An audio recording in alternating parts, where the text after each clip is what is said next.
Hey everybody, I'm not sure where you watched this video from today, but here in Vancouver, we had snow today. It was the first indication that we're actually in the winter. And I heard people around the city today saying things like this: it's beginning to feel like Christmas.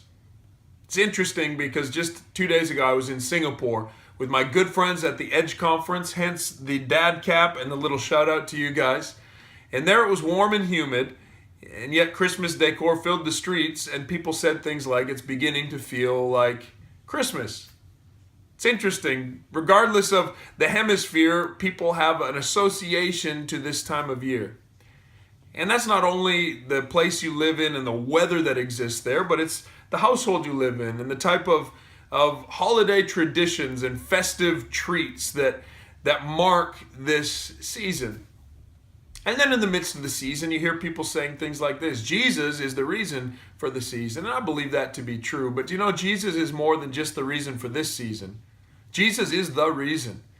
This is the season. Christmas is the season we celebrate the coming of Jesus. But the fact that he came ought not to be just isolated to a single day. Jesus coming is the greatest thing that could ever happen to humanity. In fact, as it was being announced to the shepherds, the angels said it this way: I bring you good news of great joy for all people.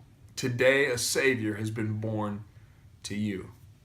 And they go on to explain this good news in the following way: peace on earth, goodwill to mankind.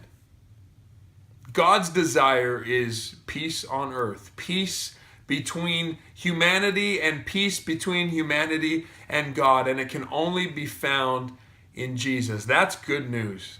That's the kind of news that brings great joy. That's the kind of news that brings great joy to all people. And so this Christmas season, I want to challenge you to enjoy Christmas to its full, but then to carry it on throughout the year.